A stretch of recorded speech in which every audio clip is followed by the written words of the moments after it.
The wound never gets old. I fucking love it. No. I'm so impressed with myself that I still enjoy it after 57 episodes that we've done now. Good evening, everyone. Welcome to Aussie Craft Distillers Shooting the Shit. I'm Luke, and tonight we are not joined by Crafty and Todd. Todd's under the weather, and Crafty is somewhere else. But we don't need him because we have Nick joining us from Dusty Barrel Distillery. And Nick, as we chat with Luis from Mextrade, the most passionate and knowledgeable Mezcal aficionado or Mexican that I've ever met, actually. So, welcome. Thank you. Am I the first Mexican that you actually meet? No. No, look, I know I've met a few, but you're the only one that I've been drinking with. Yeah, okay. So I think that makes you special. I feel special. Thank you. Good evening, David and Carolyn Taylor. Lovely to have you along as usual. All right, let's get into it. I have a question straight off the bat for you. Okay. What sort of glass, if I'm drinking Mezcal tonight or Agave Spirit, what sort of glass should I be using? Where are we here? Okay. So I've got my whiskey tumbler, which I love, heavy, got a bit of weight to it, like hit someone over the head with that and they're going to sleep for a long time. Or your classic Glencairn, which mine's a little bit dirty. Let's go a different one. Look at that Craftworks one. Classic Glencairn for whiskey drinking. And Rosemary's going to fucking kill me from Black Snake, a Copita. All right. Okay. Clay Copita. What should I use for to drink mezcal? Well, you know what? This is a great question because, look, the best way to appreciate mezcal is using the Glencairn. That's for sure. Now, in Mexico, we drink it using the like a little short glass. I do have it around here. This one. Just imagine this cup, but in glass. Okay, and we call it veladoras. Yep. This is the typical glass that when you go to a bar in Mexico and you order mezcal, they're gonna serve it to you. Is it the best glass to actually appreciate what the beautiful mezcal or tequila can give you? Probably not. But this is the traditional one, just in glass. And when you are in Oaxaca or in the places that are making mezcal, they actually give it to you in these little gourds. You see these little, it's not the copitas. They have it's not a copita, right? It's kind of like this one, the one that you were saying, which this thing developed because of this guy. Okay, when you are there, that's usually the glass that they give it to you when you're walking around in the distilleries, or this guy. Those are the ones. Now, when I'm drinking and I'm taking my time and I'm going to really enjoy what I have in my glass, if it's the first time that I'm going to be drinking one of those guys, then I usually order either in a wine glass or in the Glencairn. And if I'm right now, like in my house, I do have some special glasses that are for tequila and for mezcal, which is these guys. So it's very similar to the Glencairn in the sense of the shape. That sort of traditional tulip shaped. Yep, exactly. And it's just in this case for the mezcal, it's a bit wider. This is the one for tequila, and it's all depending. I mean, I'm saying a tequila, but let's say it's all based on the ABV. So if it's less than 45, we usually use this guy. And if it's above 45, which most of the real good mezcales should be, I use this one. So then it can breathe a little bit more, and I don't get the impact of the alcohol that much. That said, a lot of the times, I just drink it with this guy because the aromas are straight up into your nose. So I really enjoy that, you know. So that's to answer your question. And on the glasses that you have, the Glencairn for sure. Okay, so that brings us to what are you drinking? Let's start at the top with Nick. What have you got in your glass tonight? I've got a Belgrove rye in a musket cask. So, it's quite a nice one. That does sound good. Belgrove does some good stuff. He's all right. I think he knows what he's doing, doesn't he? Yep. Yeah. He does indeed. All right, then I'll go next because I've got a bit of a selection of things. And so here's one that you might recognize. Oh, yes. I love that one. The Mezcal, which yes, I'm murdering. Yeah. But so this one I picked up at your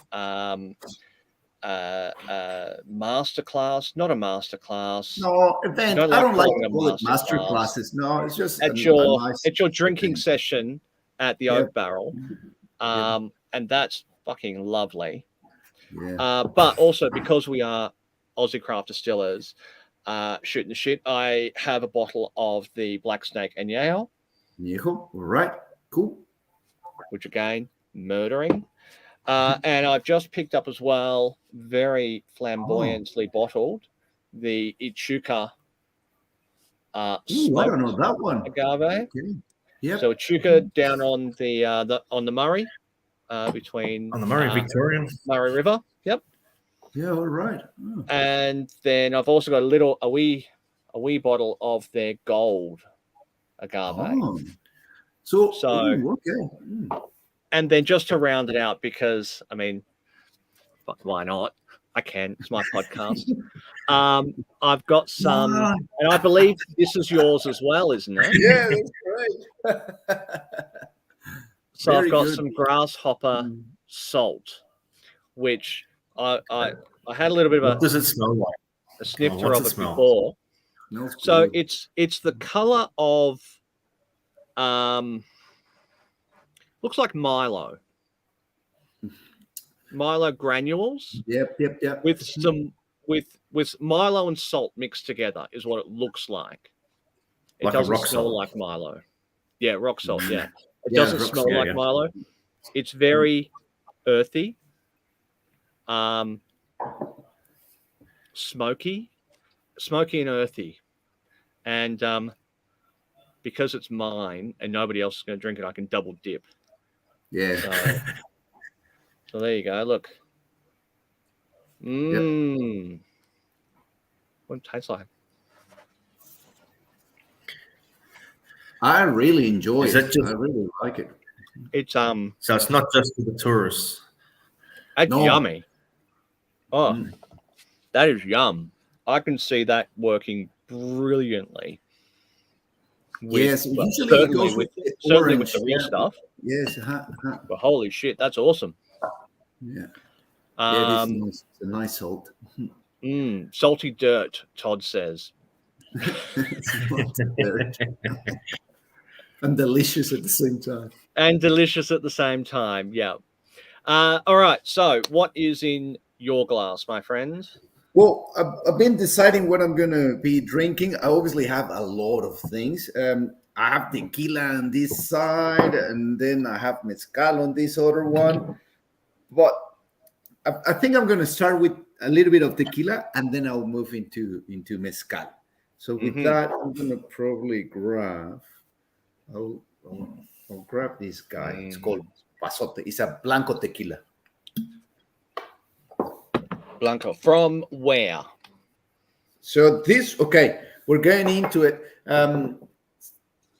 So it's obviously from Mexico. To be called tequila needs to come from Mexico. It has its own denomination of origin.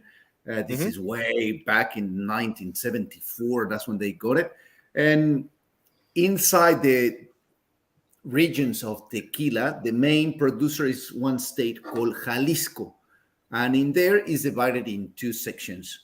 You got it over there on the map. So is that orange, light, dark yellow. I don't know how to actually describe that color there. Yep. And just imagine that where the word or the letter, I, between the I and the S, just imagine that there is an imaginary line that splits that state in two different ones, which is the Valles and Los Altos, which the translation in English will be the valleys and the highlands. Not linked to the whiskey area, and is not taking the names from the whiskey. It's just a translation of the Spanish because it's the altitude, the sea level altitude. And this guy, the one that I'm drinking right now, Pasote, is coming from the highlands. Right. Or the agaves and the distillery are in that particular area. So let's go back to who you are. Perfect. Because we haven't done that yet. We should probably do the full intro, shouldn't we? So you are Mextrade, mextrade.com.au. I'm flashing that up on the screen now, and I will put it into the comments as well for everybody else playing at home later on. Who are Mextrade and what do you do? So we are some passionate people of agave, of everything that is made using the agave plant, that it turning into an alcohol. And in this case is tequila and mezcal mainly. There is other 2 or 3 or more, depending on where you are in Mexico, different spirits, but all of them are made with agave. So we love these kind of things. And I started living here in Australia 14 years ago. I was not doing this thing at all. I had just a normal job. And then things evolved. And at one point, because I really enjoy this thing, I said, I need to bring some good tequila, some good mezcales, thinking that I knew what it was, really good stuff. And then when I start going out and knocking on the doors, I start actually learning more here than what it was in Mexico about good quality tequilas and good quality mezcales. So that's what we do. We bring tequila and mezcal from Mexico. We do have a bit of a criteria in the sense of what products do we bring.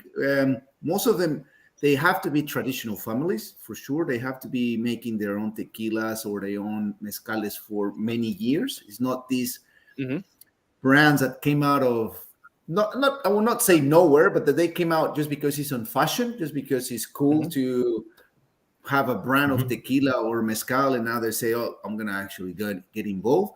No, we want the tradition. We want the whole thing. A lot of people have been asking us if we want to create our own brand or do we want to get involved in this kind of thing.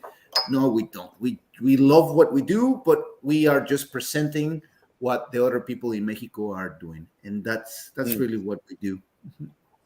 Yeah, right. So you won't be looking at bringing across Bryan Cranston and Aaron Paul's. It's not boutique enough? It's not boutique enough, yeah, no. I am interested to try it because I did like Breaking Bad. Of course, I'll drink it. I'll try anything. But yeah, the celebrity thing is certainly, every celebrity seems to have their own brand these days, don't they?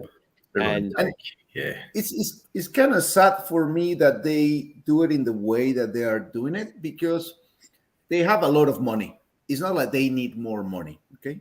Why are they going to places that are just mass production or mass producing alcohol when they can go to these families and work with them and say, okay, look, I know that you have a small production. That's fine. Let's just create something together, even though that is a limited edition and it's only going to be a few liters or a few thousand liters per year. That's fine, because I have the name. I know that I can sell it in, I don't know, $300 each bottle, and it's going to sell. I'm still going to be making the money that I'm probably going to be making with this mass production thing. But I'm helping a family that has been doing tequila or mezcal for many, many years. And it's just been, I will say, struggle to get to the next stage or to jump into the known world that people are saying, hey, what's happening there? Like other big brands, or the big brands don't let these guys go up. It's kind of like, just help them out. Just do a little bit more research, and you have the name, and you're going to have an amazing product. You know, your reputation is going to go up the roof. You're going to have even more followers, just like us, that we're fanatics about spirits. You're like, wow, that's like he understands, he knows his shit, and he did the research, and what he's bringing into the market is good. That's the only thing that really gets me with these celebrity spirits. No, yeah, I get that. They have the opportunity to turn it into something more than just putting their name on a brand, putting their name on a product that could be any old product. If you can do it really fucking well. Really well, yeah. I don't have the money. I would love to, but I don't have the money to or the name to put my name behind a brand or a production like that, unfortunately. But that would be lovely, wouldn't it? Yeah. So you've been here for 14 years, and how often do you get to go back to Mexico? And where in Mexico did you grow up? So I go almost every year. I'm actually going in July. So in a couple of weeks, I'm flying over there. And then I go at least once a year, sometimes twice a year. Obviously, COVID, that doesn't count. But that's usually what I do. Yeah, every year I go once or twice. And I was born in Mexico City. So in Mexico City, big city, when I got here, it was 22 million people living in Mexico City. Here in Australia was only 21. So just in the right, Mexico City is right in the middle of that map. Smack bang in the middle. It's right in the middle. Little white spot right in the middle there. Yeah. So 22, and 23 the population of Australia in the city. Time. Yes, the whole Australia was just the population of it was just in that little. But we haven't got enough room. We're running out of room. We can't take anybody else. We don't. That's it. Plenty. But so I was born there. I was raised there. Everything that about my living in Mexico has been there until I came to Australia. Really. Yeah, right. And do you have a family connection to any mezcal or tequila production? No, nothing. Absolutely nothing. Just a lot of love and a lot of passion. But that's nothing in the family linked to it. Actually, everybody in my family like tequila. They're starting to get into mezcal. Some other ones, like in my case, my granddad was the one that got me into mezcal, even though that he didn't give me mezcal for the first time. But mezcal or tequila is a very common thing to have, and it's a thing in Mexico. You are having lunch, and somebody might be ordering mezcal or going to be drinking tequila. So I remember every Sunday, all family were getting together, and my grandma was from Durango, which is a state that makes a lot of mezcal. So she came from a trip from Durango. And I remember my grandfather asking her if she brought him some mezcal. That's the first time that I remember hearing the word mezcal. And I was intrigued by it. And then I'll have it. She went to the kitchen, brought this empty bottle. Empty, like not clean in the sense of no label. And they start drinking mezcal there. My uncle as well. He's like, yes, I will have it. His wife, I believe they have a little bit. And that's the first time that I remember hearing and seeing people drinking mezcal. After that was kind of common to see every Sunday my grandfather drinking mezcal for brunch, let's say, just before lunch, around lunchtime. That's the first time that I heard about mezcal. So you see it all the time. It's everywhere you go, people are going to be drinking tequila or they're going to be drinking mezcal. So they must go through an awful lot.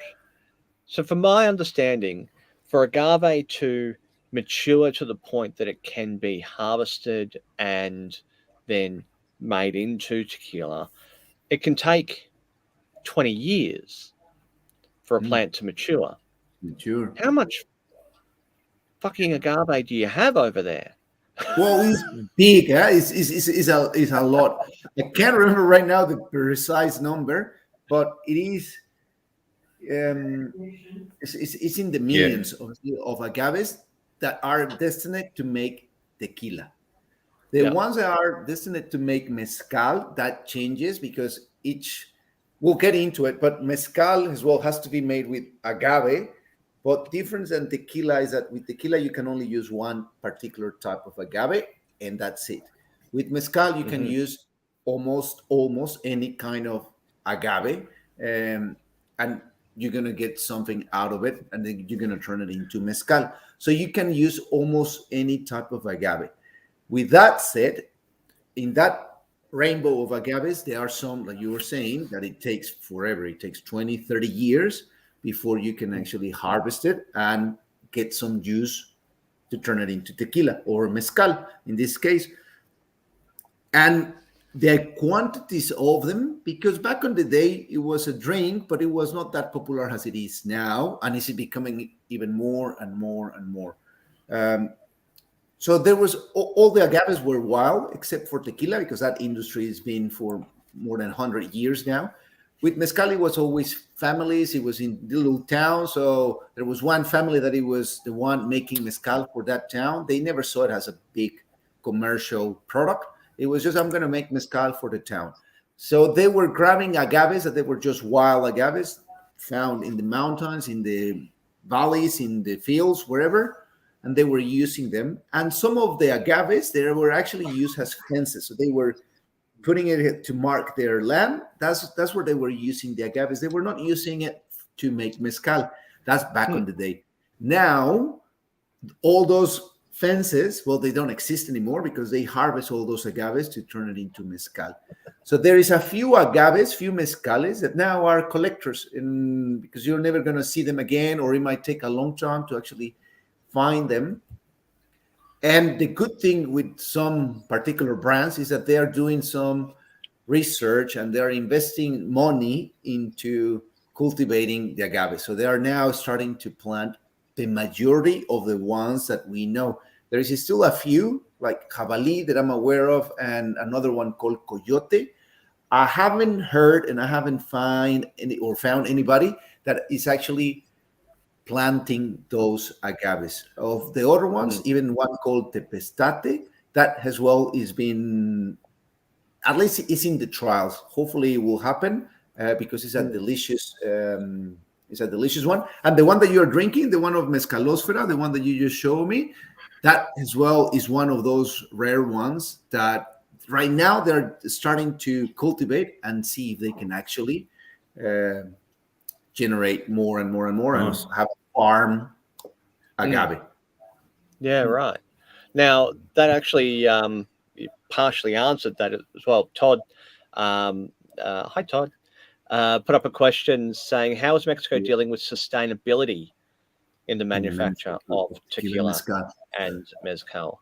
So I guess that goes to what you were saying there about cultivating particular those agaves. And with tequila, what happens is, well, the agave means noble, and it's a very noble plant. Like when you start studying the plant, it's fascinating because of all the different things that it gives, and it doesn't die, and it's just very noble. You can plant it almost wherever, and it's going to do its best to survive and to grow and give the best that it can give you, to flower one time in their life, and that's it. All the effort or their life, those 30 years or 20 or 7, whatever it is just to flower one time in their life. And like we know with the flowers, well, they come the seeds, and then the seeds are going to be the ones that are going to create other agaves in this case, or other plants. But besides that reproduction system that he has, after 2-3 years, he starts giving shoots, little agaves from the mother plant. And with tequila, what they do is that they go and grab those little ones. With mezcal, depending which agave is the one that they are, if it's already a cultivated one and they have farms, well, they're going to do it. If it's a wild one, well, it's not going to happen like that. But in tequila, that's what they're doing. So the reproduction of the agave by itself is there. And they create certain programs now that they let that flower to come to flower, because you have to harvest or you have to cut that flower to concentrate the sugars. If not, all the energy is going to go to the flower and it's going to suck everything that people want so they can make tequila or mezcal. So they're going to cut that flower called quiote, and they're going to just harvest it and turn it into tequila or mezcal. But there is this program that now is letting these flowers come up. So then the normal reproduction of any plant happens.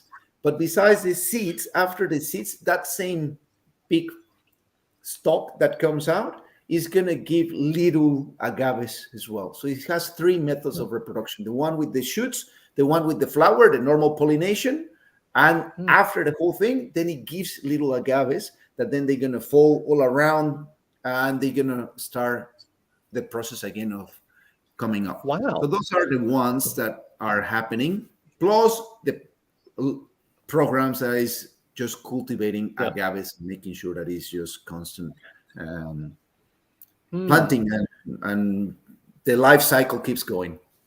Yeah. Yep. Is there a difference in the flavor once it's flowered? Like, does the agave come to a different flavor profile?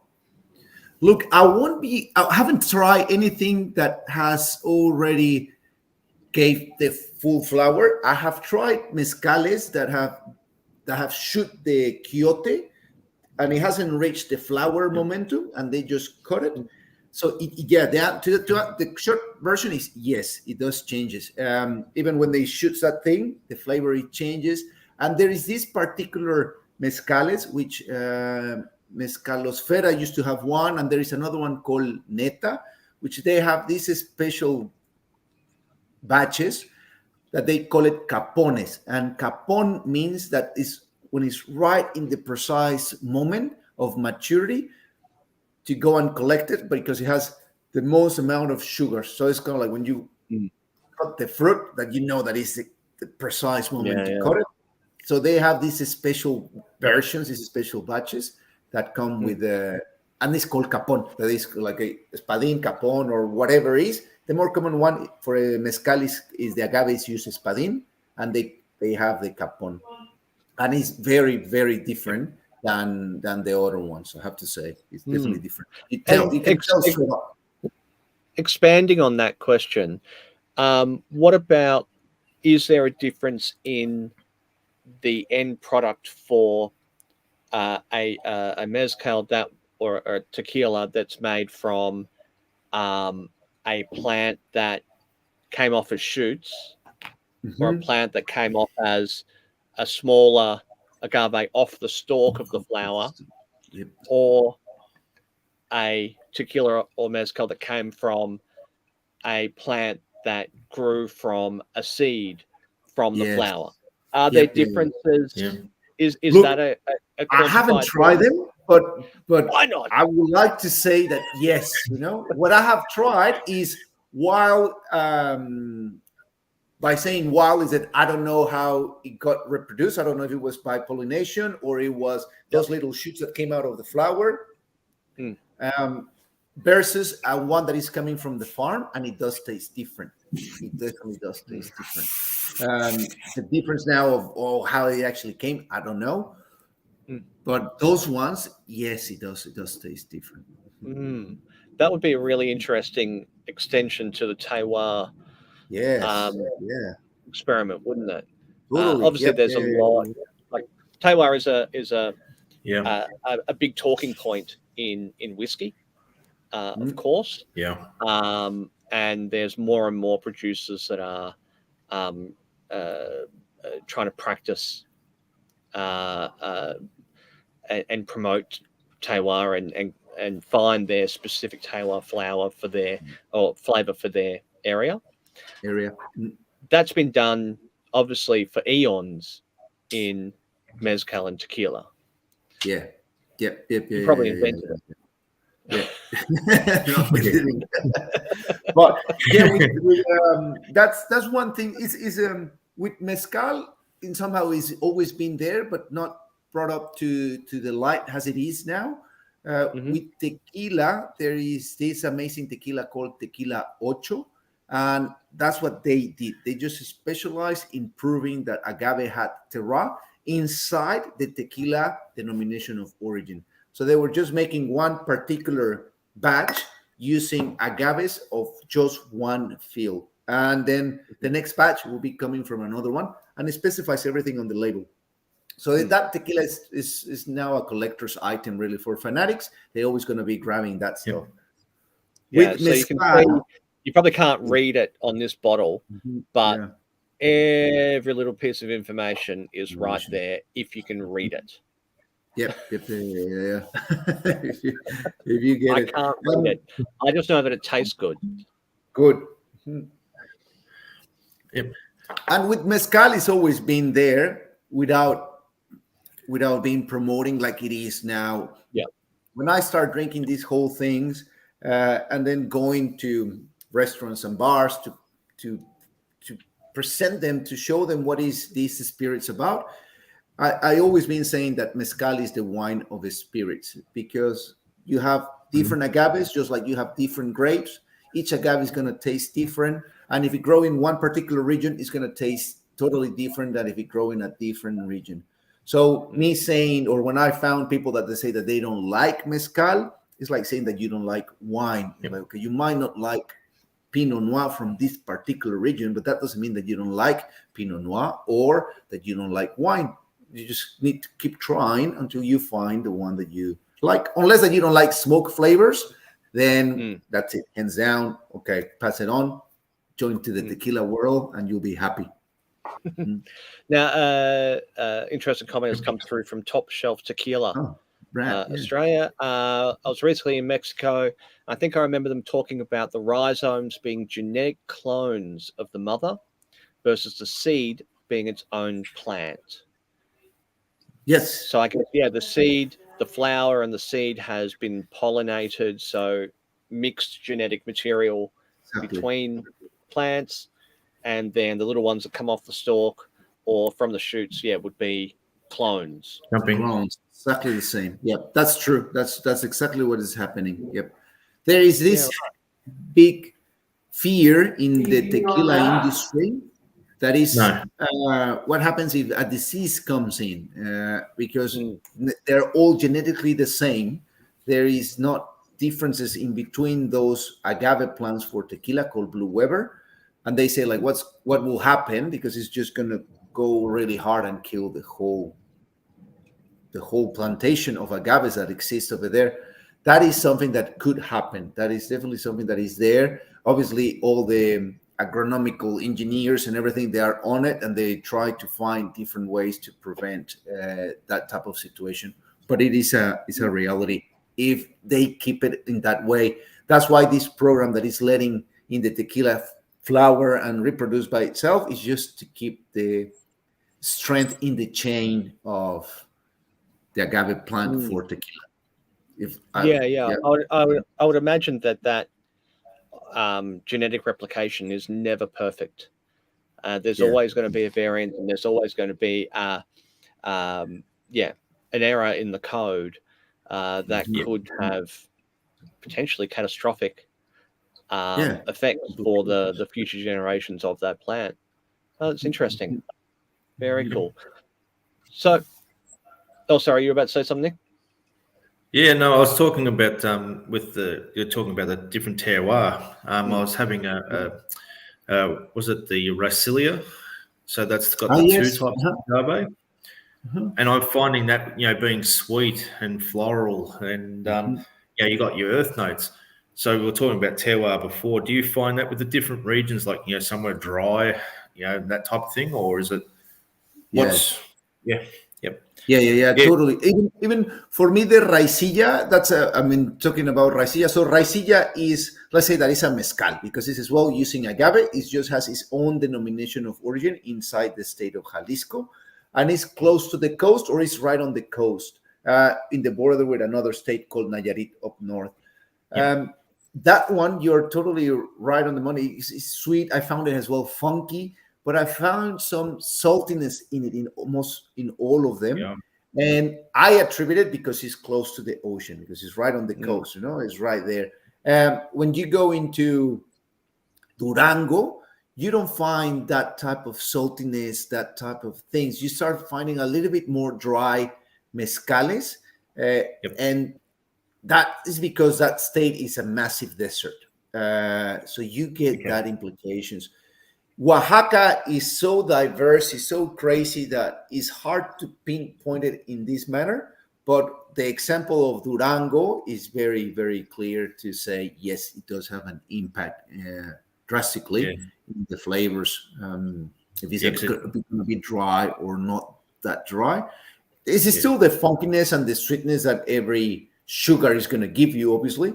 But yeah, you end up having more robust flavors. That's the word. Yeah, and I found it didn't have that smokiness either like you would get in the traditional mezcal. Yeah. Is they using similar process though, like when they're extracting the sugars, or with raicilla versus mezcal and tequila is a bit different in the sense of the tools they're using. So with mezcal, you have to cook the agave underground to be called mezcal artesanal and mezcal ancestral. There is 3 categories in mezcal. We call it industrial, artesanal, and ancestral. On the label, it tells you everything. If it doesn't read artesanal or ancestral, it means that it's industrial. Okay. With that said, if you want your product of mezcal be called artesanal, or it had the label of artesanal or ancestral, it has to be cooked underground. With tequila, you can cook it underground. It's only these special editions that they do this kind of thing. And most of the time it's cooked in a brick oven or an autoclave. An autoclave is a big submarine. Just imagine a big pressure cooker in the shape of a submarine. With raicilla, and somehow there are not so strict rules in how you can cook it. I have seen ovens that they look like pizza ovens, but underground. But it has that kind of that clay shape to just seal the oven. I have seen ovens that are just brick, tiny little ones. So it changes the way of cooking. The way that they're going to squeeze the juice once it's cooked. With raicilla, it will be depend of the producer, but it could be just using a roller mill most of the time. Other ones are using a bat like they use with mezcal. So it's quite different. The distillation, they don't use big pots like probably tequila could use, or some mezcales could use. Most of the times they are small pots, and they could be stainless steel, they could be copper with different shapes. So the process, the tools used to extract the sugars is different with the raicilla. That's why it's so funky, I imagine. Yep. Now, adding to the funkiness, yeast. So 60 Hertz has commented, if wild yeast is used in small batch mezcal, then I think terroir would be hard to maintain as a consistent characteristic.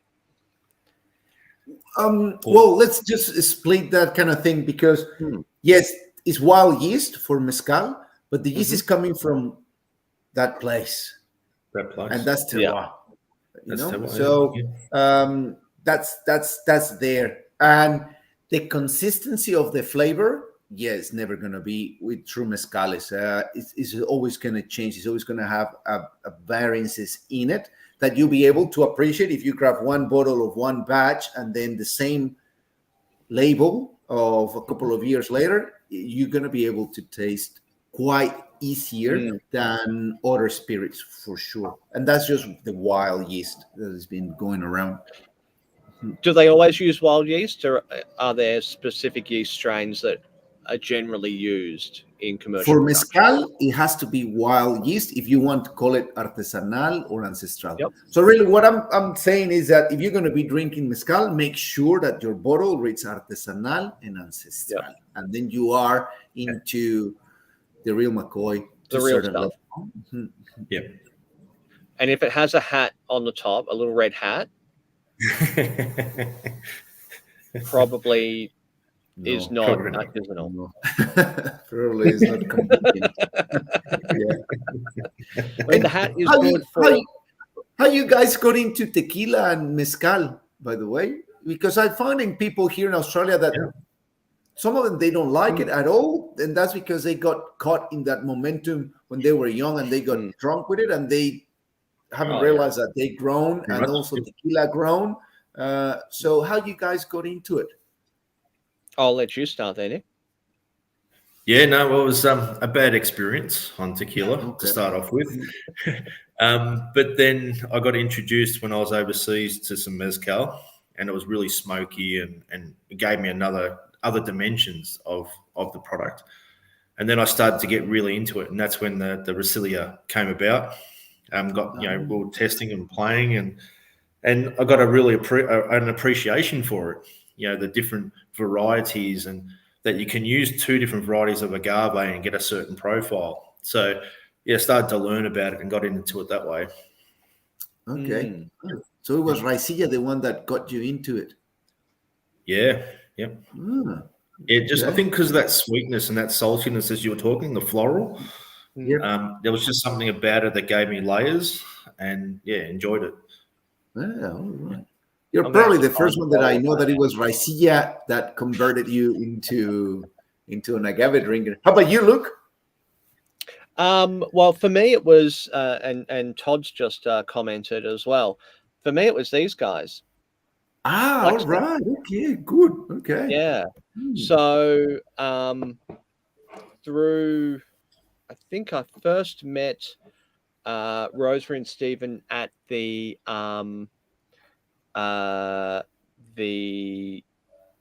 World Whiskey Day at a Blackgate.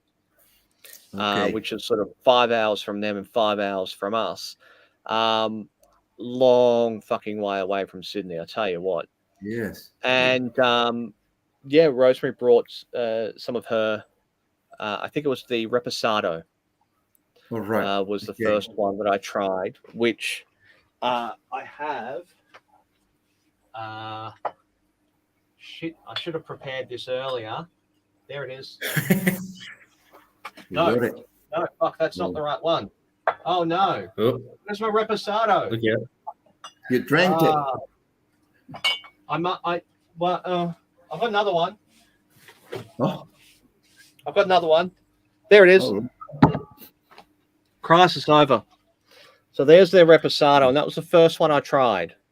Okay. Yep. Cool. Which was lovely, really, really lovely, and very. To me, it was like a honeycomb, crunchy milk chocolate on the nose, and that I found very, very interesting. And then through knowing Rosemary and Stephen, seeing the back-breaking work that goes into harvesting their wild agave, and must be the most. It looks to be the most labor-intensive harvesting of anything I've ever seen. It is. It's mental. Yeah. And then just sort of tasted all of their stuff and got interested and had the opportunity to try some pretty fancy ones at various family get-togethers and restaurants and whatnot. And then really, I think the one that got me the most excited about it would be yourself. Oh, thank you very much. Thank you. Appreciate it. To really get a better understanding of the variation and the history behind it. I think that's, one of the things that people love about whiskey and spirits in general is generally the stories. The stories can turn an average spirit into an amazing spirit, and an amazing spirit into a mind-blowing spirit. And there seems to be a lot of history and stories around mezcal and tequila and the production and the whole ethos of it that I really, really like. Oh, there we go. Top Shelf Tequila got to go. Thanks for sharing your passion. I agree. Saludos, Brad. Todd says he has bad memories for about 25 years. And then we met Black Snake and yourself. We've got here 60 Hertz. When I got into spirits probably about 12 years ago, I'd buy mezcal that was 37% ABV and had an agave grub in the bottle. We've come a long way. Yeah. I've never had the grub. Oh no? That's okay. I've eaten ground grasshopper. Grasshoppers. Which I'm doing it completely wrong. I mean, I've poured out a little bit in the lid. I'm dipping my finger in it. And I'm sort of. That's okay. There is no rules. That's the beauty about all these spirits. There is no rules. It's fun. I mean, that's what the little red hat on the tequila bottle, the Sierra tequila bottle is good for, because you put your salt in there, then you can dip your glass into it and get a good salt rim. Salt rim from the little hat. So, I mean, the hat does have a purpose, I think. That's probably Not a good purpose. That's a good purpose for sure. Yeah. The hat is a sign that the bottle should stay on the shelf. Yeah, sure. Be honest. Yeah. Yeah. So what do you look for when you're trying to when you're looking for a new product to stock to introduce to the world? What are you looking for? Well, it has to be a product that is being now. The darker, the better, in the sense that the harder to find, the more complicated to discover it, the better, because that is going to be something that is out there without looking to have a brand. So when, like in this trip that I'm going to Mexico, the plan is that I'll be traveling around with one of our suppliers that it does that kind of thing. So it's going in the middle of the mountains, and then you end up in towns in Mexico, and all of them, majority of them, there's going to be a family or somebody that knows how to make mezcal. And then you try it and see if it's actually good or not. And then you try it from another one. And then you go to another town and you do the same thing. And when you go and you find something that you like, that you just buy their production, whatever they can sell you, and they sell it to you in amazing just plastic bottles like this one. So this is a mezcal that I brought from Mexico. This is another one. So they just sell it to you in this kind of thing. Customers love you. And the juice inside is incredible. And it has a story because you went there and you find it. And when you go into those towns and you meet these people, they are very welcoming. The hospitality there is amazing. They invite you for lunch or for dinner, and they're sitting with you. And they're not telling you how good is their mezcal. They just tell you like, let's try this one. It's good. They're not going to say, oh, it tastes like mint or it has this hash flavor. And now they just tell you it's good. Drink it. And that's cool. And then you start drinking it and you start finding different flavors like we do. But you realize that the quality is there. Once we do that whole thing, then that's when we start trying to see who can put it inside a bottle, and then we'll just say, let's go, let's bring it to Australia. That's usually what happens. With tequila is a bit different because it's families that they've been doing it for many years, so it's just doing that, and then as long as they respect the process of making good product, good juice, they're not going to be speeding up the process. That's a good indicator. And the less brands they make in their distillery, the better as well. What do you mean by speeding up the process? Okay, so this guy, the one that makes Pasote, which is the same guy that makes this other amazing one called G4,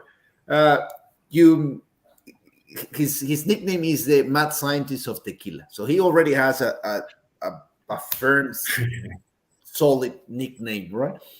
And when I met him, he was telling me, look, the brands are becoming quite popular, and people are asking me why don't I actually rush the process? How I not distill it faster? So you have to heat it up, everything, so then it comes out quicker. The way of cooking it, the same thing. Why don't you inject the whole steam really fast? Why don't you inject different accelerators in the fermentation, all that kind of stuff? And he's like, I'm not into that kind of thing at all. Like, I already wait 7-8 years for the agave. I can wait another month to make good product, I already. So that's that like, yes, that's what I want to hear. Maybe Yep. other ones are looking for a different type of approach, or they're trying to attack different segment of the industry. Well, they don't care about this thing. They're gonna want the production. So that's what I look for. And when they say speeding up the process, that's one of many. Yeah, right. So do you think when you're thinking about and looking at the process and looking at the historical approach, the ancestral, the artisan approach, do you think that's worth protecting? Is there like if he's protecting the process, you mean? Yeah. And the sanctity of that product as that little slice of history, that process as a slice of history, and a tradition. Yeah. The tradition. Yeah. Definitely the tradition. The tradition has to be there for sure. Because I know there's a constant argument in whiskey that's happening in Australia at the moment in terms of rapid aged, accelerated aging. Accelerated aging of a malt spirit, and whether it can be called whiskey, and whether they can use the term single malt. Now we don't have any sort of provenance laws in Australia to protect anything like that at all. I don't think, or to my knowledge anyway. You can shoot a cannonball through it. Yeah. Okay. So yeah, there's the argument that Australian whiskey should be, as based on the law, aged for a minimum of 2 years in wood. Okay. And if it's not aged for a minimum of 2 years in wood, then it's not whiskey. Yep. Okay. It's a spirit. It's an aged spirit, or a young spirit, or a malt spirit, or something or other. And then the argument comes in as well of, well, it's a we want to call it a single malt spirit. Loophole. Yes, a loophole. In every. And what is so then it comes down to what is the customer expecting when they see the word single malt, or see the phrase single malt? Are they expecting a something that has been aged and is a traditional single malt whiskey, or does that not matter?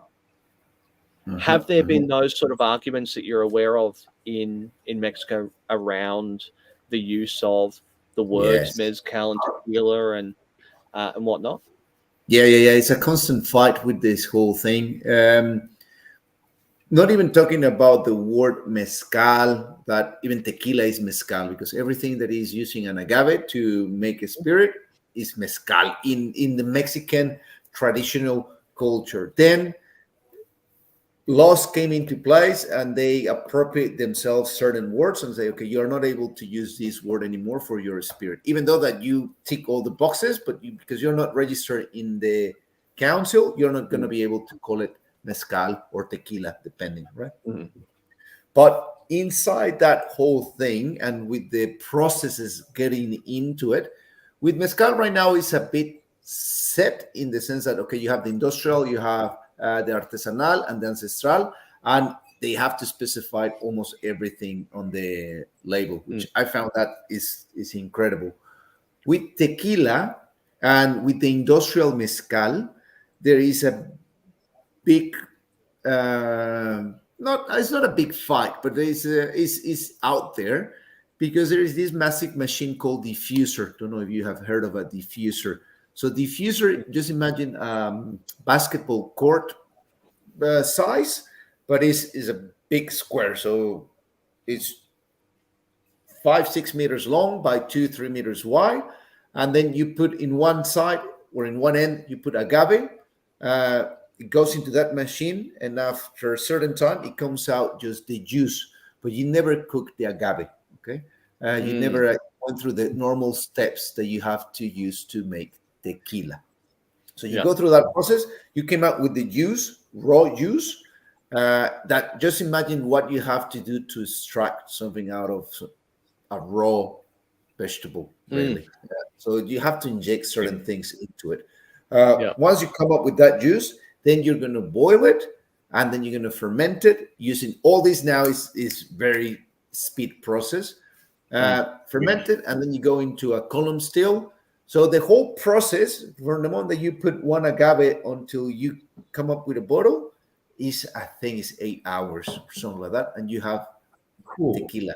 When people like these guys, well, they've been taking, besides that they plant their own agaves, that's the other thing. We want to make sure that they plant their own agaves. Besides taking that time, then they take 1 month, roughly 2 weeks, depending, to get the first product into a bottle. So with that said, there is this fight of saying, hey, those tequilas that are using that type of thing, they should put it on the label. That is, they should say that is diffuser. And when you're putting reposados or añejos or extra añejos in the tequila, by law, you're allowed to put chemicals in it. And that's why some reposados are too dark or a lot of vanilla. Other ones are even more dark and more oak flavor. And the añejos, the same thing. And that's because you can use additives to it. And that's the other argument is like, well, why they don't put it on the label? They should put it on the label, Ali, so then people are aware of it. And that's right now the big argument that is happening with tequila. Yeah, right. And who's winning the argument? The transparency, the big companies that are the ones doing all the different tools, or using the different tools to get something out. Yeah, wow. It's the way of the world, isn't it?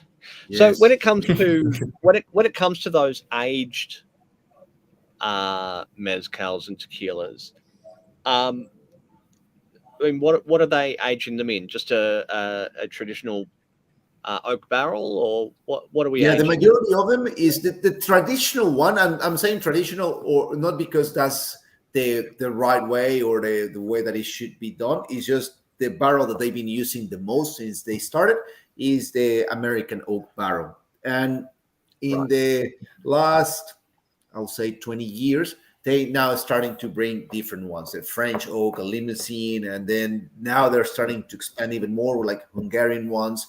And they're trying to just experiment into the aging side of tequila to just put it out in the market. And they usually do it just as a special editions. There isn't one in particular that they say, okay, my batch or my brand is only using this type of barrels. Yeah, they do have, some are only using French, other ones are only using the American ones. And then they have these special versions of, and then 2 more months in a cherry cask, just like what they do with whiskey. They're starting to go into that world. What happens with tequila and mezcal is that the more you get into it, the less oak influence you want in it. You really want to go white. You really want to go and taste the plant. That's what's happening. And it's just by nature. Saying that, I do like the añejos, I do like the reposados, but the majority of the time, I just drink blancos. Once in a while, like, yes, I'm going to have an añejo here because I just feel like an añejo. But yeah, the natural evolution of your palate when you're drinking agave is going into the blancos more than going into the aged tequilas. Yeah, right. So with the with whiskies and with Australian whiskey in particular, there's a lot of emphasis put on to and looking just at the comparisons with the aged mezcal and tequila.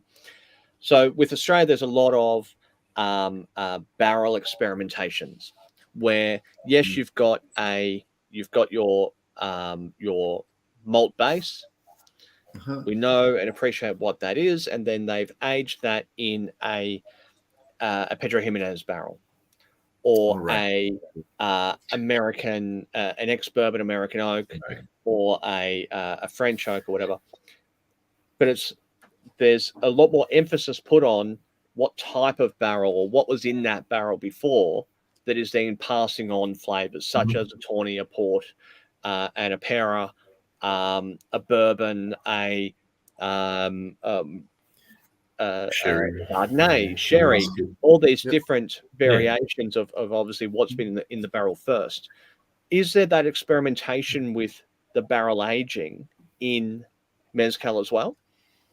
Not so much in Mezcal, and with tequila as well. It's not so much.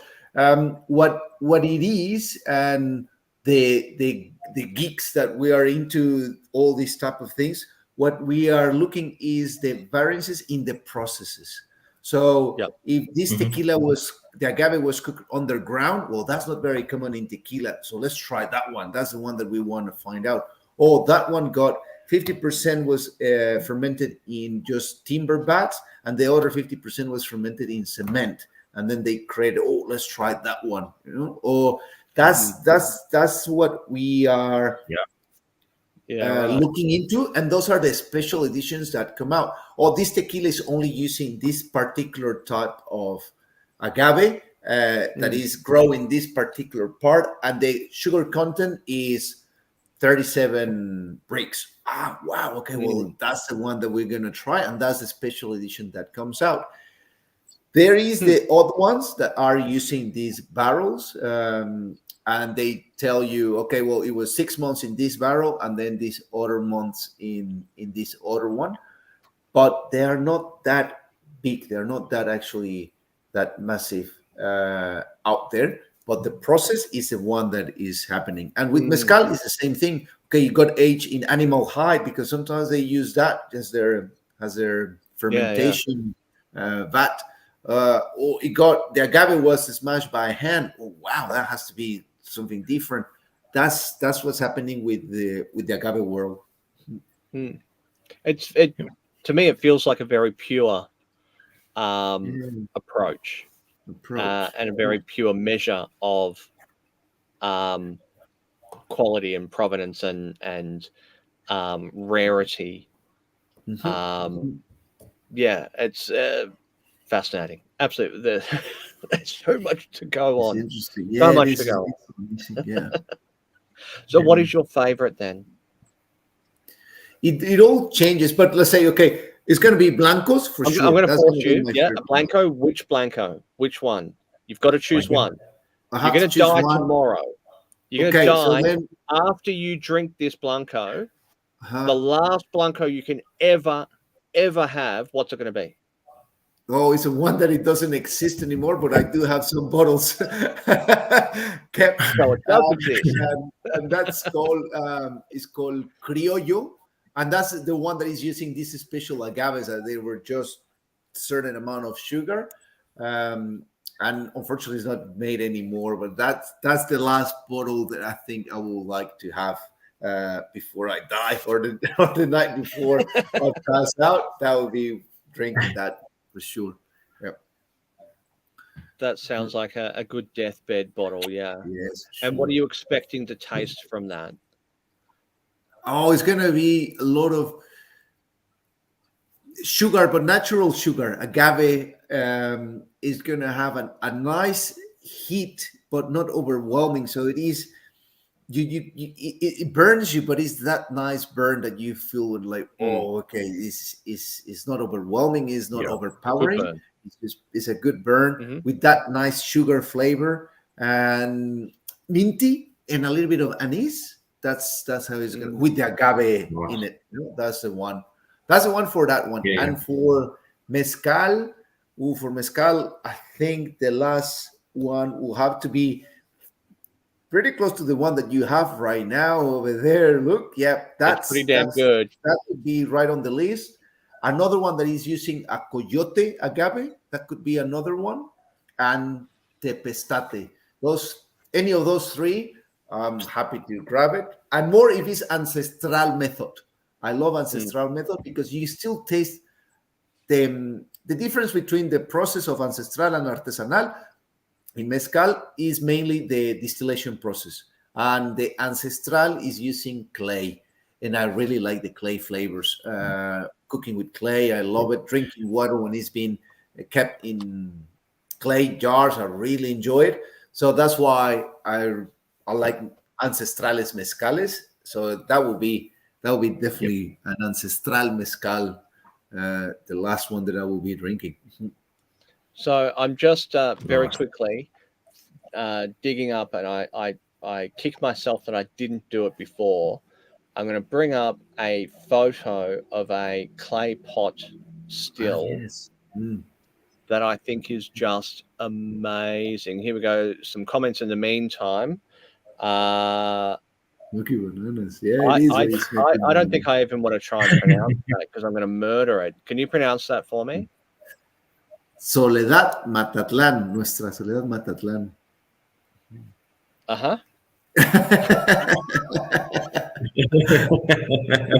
Which is great. It's a great mezcal. Actually, I don't have the Matatlan, but I have another one here, same brand, but this one is from the town called La Chiwi, which is really good too. So, fuck, I'm trying to bring it up. Where is it? Oh, there it is. Hold on. 2 seconds. Bear with me. I'll get it. For a while. I will. Oh, now my fucking thing's not. Fuck it. God damn. Doing it? Technology fail. You know. I better bring in the IT expert. I know. The nerds will appreciate when you're trying to download an image and it comes down in WebP, and then you can't use it in things because they're expecting it to be a JPEG or a PNG or something or other, and it's really just a file name change to make it work. And the nerds will get me. The nerds will understand the pain that I'm feeling at this very point. So here it is. I found. There we go. Yeah, that's that. Look at that. That looks like a clay still to me. Look at that. Yeah, that's just rustic. That's awesome. Old school. So that's just to my understanding. Mm-hmm. Actually, I don't. Okay, so you've got cold water coming in from the top there. Yes. Fill in that bowl, which is then overflowing into the trough at the back. Yep. And then inside the clay pot there, we've got our distillate. Yes. There's obviously fire underneath that, or coals underneath that, underneath the clay pots. Yep. That are then heating up the distillate, and then inside that clay pot must be some form of let's say a spoon in the middle that's catching some of those drips so that they can then be condensed and come out. Yep, that's exactly right. Sometimes they put a spoon, sometimes they use an agave leaf. That is the one that is going to hopefully catch those drops that is coming from in that photo that you have is a copper pot, the one that is holding that cold water. So that's the condenser. So the steam goes up, touches that condenser, condenses, and it drops. And inside that clay pot that we were seeing, somehow buried, it has the agave leaf or the spoon that is going to catch it, and it's going to shoot it out in that little tube that we can see on the side or on the bottom of that clay pot. Yeah, that's amazing. That's brilliant. Yeah. No wonder it tastes earthy. Yeah. Yeah, absolutely. What I really like about it is as well, besides the flavor and everything, it's like, look at that process. It's not it's old school, and it's not using a lot of technology. I mean, it's a technology, but it's a technology of back in the day. It's the definition of artisanal, of small batch, of craft, really, isn't it? It is an absolute craft. Doing that, and not blowing yourself up, and B, not sending people blind. And as well, I mean, that's that place, right? But we only see that photo. Getting to that place is beautiful. You feel like Indiana Jones because you are right in the middle of nowhere, and it's a dirt road, and there's nothing. You're like, where I'm going? And then you turn in the middle of nowhere, a curve, and you end up in this little town, usually close to a river, and you still get off. You start walking in the middle of the mountain, and boom, that's where they have this little shed, and it's a shed. There is no walls. It's just a shed that protects from the rain, and that's where they are making that. I bet it's hot as hell too. Yep. Yeah. And there we go. Yeah, 60 hertz and not a hydrometer to be seen. Well, that is measuring by taste and smell, isn't it? Yes. Just experience. Yep. So when and you're they when do you're the there, bubbles, they do the bubble sayings, the pearls, they call it. Yeah, so when they shake, when we shake this spirit, you see there is the bubbles. Yeah. The bubbles. So based on that, they know what is the ABV that is going to have the alcohol, and they're usually out just by 1%. So it's incredible. Wow. That is incredible.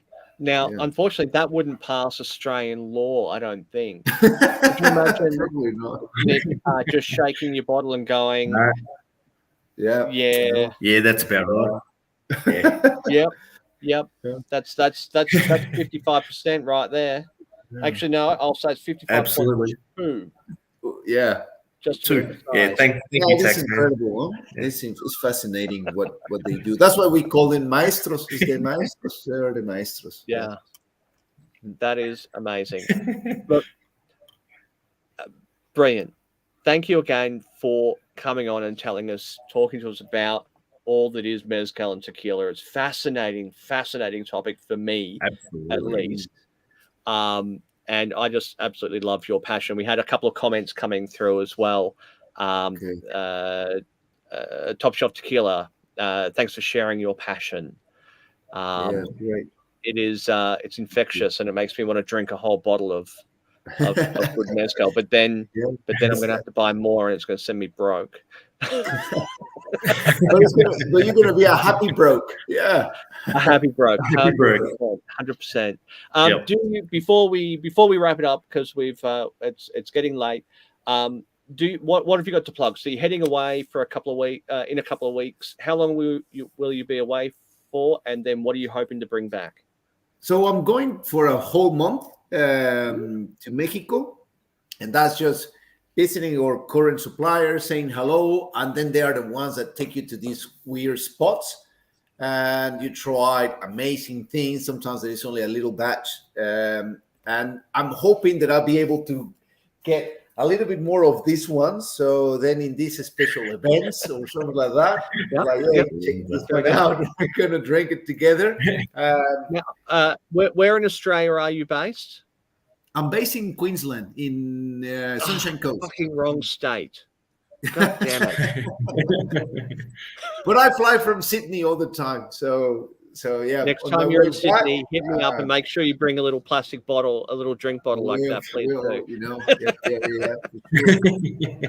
And I'm going to be in Raicilla town again. I was there in November, and I'm going this time. And I'll be just looking for different things. And see what it comes out. Then tequila. Visiting this guy, the mad scientist of tequila, and the other guys that we have, and then Oaxaca, and that's it. I'll wrap it up over there with what a hard line. Great town. It's summer, so that's going to be good. Running out of winter, rubbing it in. I'd imagine you're feeling it a little bit. Although you are in Queensland, it doesn't really get cold there, does it? A little bit it does. Yeah, of course. Nick, what have you got to plug? What's happening in your world? No, just still playing with our rice whiskey. Trying to convert that now with rice and Pilsner malt. So just trying different things. Yeah, exciting times. Yeah, from what I've tasted, it's really, really cool. And you were saying off air as well that you're the only Australian rice whiskey producer. Oh, at this stage, yep. So we're the first one. Looks like we'll be the first to release, which is pretty exciting. Yeah, very, very unique. So I'm looking forward to batch 1 coming out so I can grab a bottle. Thank you, everybody, for joining us. Thank you to our regulars. Oh, look, there we go. Jono, he feels my pain with the WebP images downloading thing. He's a nerd. He knows what I'm talking about there. Everybody else is like, what the fuck are you on, you idiot? Thank you to all our regulars for joining us. Now, I do have a couple of little plugs that I need to do before we wrap up. This little number, which I have, here's one I prepared earlier. We've got the book. We are the exclusive Australian New Zealand retailer of the story of Jim McEwen. So if you are a fan of Bruichladdich, buy that and you will know everything. It's big. It's a big read. It's heavy. It costs us a fucking fortune in shipping. But it is a really good read. We've got, as I said, we are the only ones who have it. It is exclusive to us. And because I love you all, and because I can, I've put up a coupon. So if you jump on the website, shootingshit.com.au, jump on the website. It's right at the top, like right at the top. You can see. So here's the website, and just at the top there, you can't miss it. There's the story of Jim McEwen. You click that button, the orange one, and then hold on, shit. Now I've lost my thing. And then you get through to buy the book. When you put in this promo code, Mextrade, in honor of our special guest, you'll get free shipping. Oh, anywhere in Australia. That's good. So that's well worth it because it's fucking heavy. Tell you what. Huge. So that's a good promo code to wrap your lips around. So jump on the website shootingtheshit.com.au, use the coupon code Mextrade. I'm doing that because I can and because Todd and Crafty aren't here, so they don't know. I didn't ask them for permission. I'm just doing it. It does expire though, and you know what? I'm not going to tell you when it expires. So you have to get in quick before it expires. Yeah. You know, just to mix things up a little bit, keep it spicy. You know. I like it. Yep. No. Throw in a bottle of Blackheart. Good try, 61. Good try. Good fucking try, but no. Yeah. So yeah, jump on the website shootingtheshit.com.au, get your order in, get free shipping with Mextrade, and yes, the coupon code will expire, but I'm going to be an asshole and not tell you when, just so you have to fucking use it, and you can't wait till the last minute. So off you go. It's now up to you. Good luck. We do have quite a few, so you're not going to miss out, but you will miss out on the coupon code. So you know, do it. And yes, free shipping. It is free shipping, even to New Zealand, for our Kiwi friends with their fish and chops. It's free shipping everywhere to Australia and New Zealand. So yes, do that. Again, thank you very much. Thank you for joining us. Thank you all for watching. Please like and subscribe if you haven't already. And hey, Todd, watch this. Watch this. Oh fuck! Hold on. No. Now I'm ready. Here we go. All right, Todd. Todd hasn't seen this either. You ready?